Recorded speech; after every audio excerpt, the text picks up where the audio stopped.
What is going on, YouTube? It is your boy Dev. Welcome back to Building Wealth with Dev. Now guys, I got a special video for you guys. Currently, my beautiful wife and I, we're in the process of presenting a financial literacy workshop called Financial Literacy at the City here in Akron, Ohio. Currently, we're doing a 5-month session as to where we're talking about everything related to getting our finances in order in 2024. So if you missed the first session, this is going to be a special treat for you because we decided to make a video that's going to explain kind of what we talked about in the first session. But before we jump in, I want to share the Bible verse that's leading us through this 5-month financial workshop. The Bible verse is Proverbs 21:5. Those who plan ahead and work hard will have plenty, while those who act rashly end up poor. Now that verse states it very clear. If we go out there and we plan ahead, which is what we're going to do in this video, and we work hard, guys, we're going to have plenty. Who doesn't want to have plenty, right? But if we act rashly, now I had to look up the word rashly because I'm like, I don't know what that means. But if we act rashly, we will end up poor. Now the word rashly means carelessly, right? So another word for carelessly is we don't care, right? So it's interesting because a lot of us, we ask God for the same prayer year in and year out. We're like, God, please, Lord, please bless us this year. Bless our finances this year. And God is like, well, wait a minute. All the money in this world is my money. And I gave you some money last year and you didn't save any of it. You didn't tithe any of it. You didn't do anything with it to uplift my kingdom. But you're here again this year asking me for more of my money. And what we're learning in this 5-month series is how to be good stewards over our finances. So there are basically 6 words that make up everyone's personal financial situation, right? There's 6 words that make up your financial life. Word number 1 is going to be income. Income is money that you have coming in on a regular basis. So for most of us, our income comes from our jobs, right? We get money every 2 weeks, every month, every week, depending on how you get paid. You go to work and you receive a check income.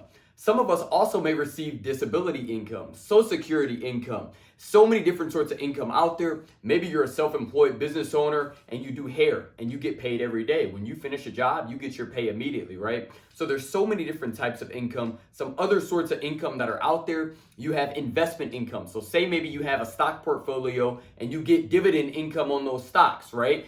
You get income from that. Say you have rental properties and you make cash flow every month from your rental properties.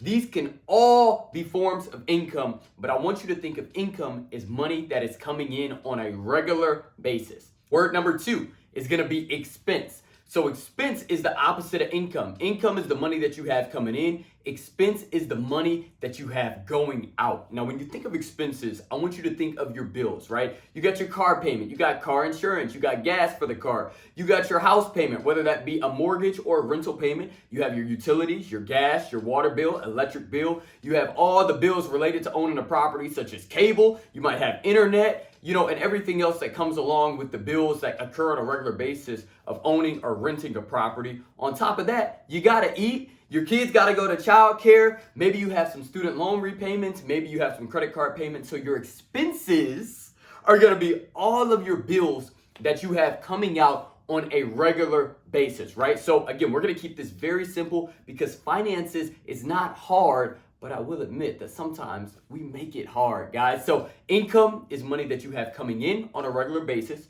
and expenses is money that you have going out on a regular basis. And again, I want you to think of expenses as your bills. Word number 3. Word number 3 is going to be assets. So assets are really cool because assets are things that put money into your pocket without you needing to go to work physically every day for those things to continue to put money into your pocket on a regular basis. A great example that I love, and if you browsed around on this YouTube channel a little bit, you've seen that my wife and I, we own quite a few assets, and we own some assets in the form of rental properties. So let's just do a quick example, and we're going to talk more about this in session 4 of our financial workshop, but let's do an easy example just for you to understand. Say, for example, you own a home, and your mortgage payment on that home is $700 every single month, and that mortgage payment includes your mortgage payment and interest, your taxes, and your insurance. Every month, you decide that you're going to rent that property out, so you move a tenant in, and every month that tenant pays you $1,000 every single month to live in that property. Now we're going to subtract the $1,000 minus the mortgage payment, property taxes, and insurance.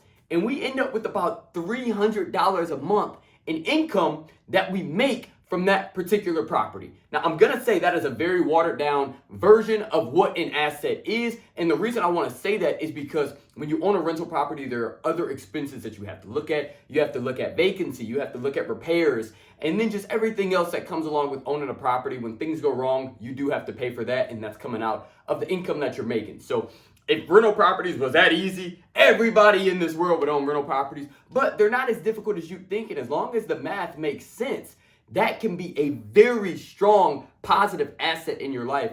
And as you know, my beautiful wife and I, we own 8 rental properties that produce income for us on a monthly basis. And we love our rental properties, and we encourage anyone who wants to embark on that journey of learning what it takes to be successful landlords to invest in your education to do so. So we have had a lot of success with rental properties, but just because we've had success with rental properties doesn't mean you'll have success with rental properties. So you want to make sure with any investment, you take the time to do your due diligence and you educate yourself before you invest your hard-earned money into anything, right? But that is an example of an asset. An asset is something that you invest your money into, and then it makes you money every single month, whether you work or not work. So our properties, they're gonna make us income, even though we're not physically showing up to our properties every single month to fix things on them, because a lot of times there's nothing to fix. They're running good, everything's perfect, and we continue to make money month over month on those properties. Now, word number 4 is gonna be a word that I don't really like, and that word is liability. Now, liabilities are things that take money from your hard-earned money pocket every single month, right? Now, when you think of liabilities, I want you to think of your large debt items. So your car, a lot of times, is a liability, right? Another form of liability is credit cards, right? These are large debt items that cause you to have to make monthly payments on them every single month in order to pay back the creditors who loaned you the money for these items, such as your cars, such as your credit cards that you bought things with, right? Or went on vacations with, or paid for emergencies with, right? Another form of liability is student loans. Now, I'm all for going out there and getting a valuable education, but I'm all for it and doing so in a way that you can pay for it outright. And if you do have to take out any student loan debt, it is very minimal. Universities charge so much money to get an education in which you could get the same education going to a community college, right? And your employer a lot of times isn't gonna care that you went to this big name university. As long as you got your education, most of the time, it's gonna be all about what you bring to the table after that. That is gonna determine whether or not you're good for a role or not, right? So student loans are a massive liability because you take out all this debt to go to college, and then a lot of times people spend the rest of their lives trying to pay off the student loan debt. A couple other forms of liabilities: personal loans, consolidation loans. Liabilities, you want to avoid them at all costs because they steal your wealth. Liabilities steal your wealth. Now, if you are currently in debt, that is nothing to worry about, because that's why you're watching these videos. That's why you're coming to these financial literacy sessions, because we are going to share a method that we learned about called the debt snowball method that helps you to pay off your debt in a way that's doable, right? So we're going to talk about that in a future session. But if you don't have any liabilities, now's not the time to start purchasing liabilities or getting into liability debt. You want to stay away from liabilities at all costs. Now, the last 2 words that I want to share today are going to be cash flow. You're looking at this chart, and your cash is basically flowing in a few different directions. One direction is your cash can be flowing from your income down out through your expense column. So you literally get money from your job every month, and it all goes out on bills, and you have no money left over. The second way that your cash can flow on this chart is you have income coming in from your job, and then it goes through the liability column, right? And then it goes out through the expense column because you've went out, you got a good job, but all your money is being spent, sadly, on liabilities every month, going out as bills, right? You have a car payment, student loan payment, credit card payments. And, again, you're not able to save any money, you're not able to invest any money because instead of investing in the assets, you've spent your time investing in the liabilities, which if you've done that, it is okay. You didn't know any better, but now you do. And that's why we're doing this, so that we can move differently with our money, so we can take control of our finances here in 2024. Now, the third way that your cash can flow in this chart is it can flow from your income column down into the asset column And then the asset column is going to produce more income. So basically the money is going from income to asset, from assets to income, income to assets, assets to income, which is really, really cool because a lot of times when you're investing money into things that make you more money, it's a win-win because you're putting money into something that's making you more money. And then you're investing more money probably into that thing and it's making you more money. And that's ultimately how you build wealth.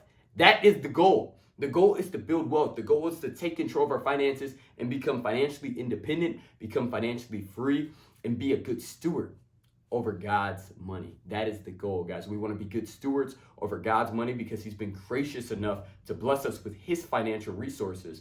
And we want to make sure that we are managing those resources with care because we are managing our King of Kings and our Lord of Lords finances, guys. We're managing his money. So we got to make sure that we are being good stewards over that. Those are the 6 words that make up your financial life. I wanted to keep this video very short. Of course, our session in person is 1 hour, so you want to make sure that you are coming out to our financial literacy sessions because they are so powerful. I understand if you had a prior engagement or you had something going on, but you want to make sure that if you are available and you really are serious about taking control of your finances, you come to these in-person live financial literacy sessions because they are life-changing, guys. In our next session, we're going to be talking about budgeting. A budget, all it is an intentional spending plan, guys. And again, we need to be intentional with our ruler's money, guys. God blesses us with his financial resources, and we need to be intentional on how we spend his resources because we want to make sure that we are being good stewards over his resources. So I look forward to session 2, how to budget, budgeting 101. We're going to learn how to create a budget and how to live successfully on a budget. I want to thank you so much for tuning into this video. Always remember, when God is in it, there is no limit. Your dream life is out there. You just got to find a way to go get it.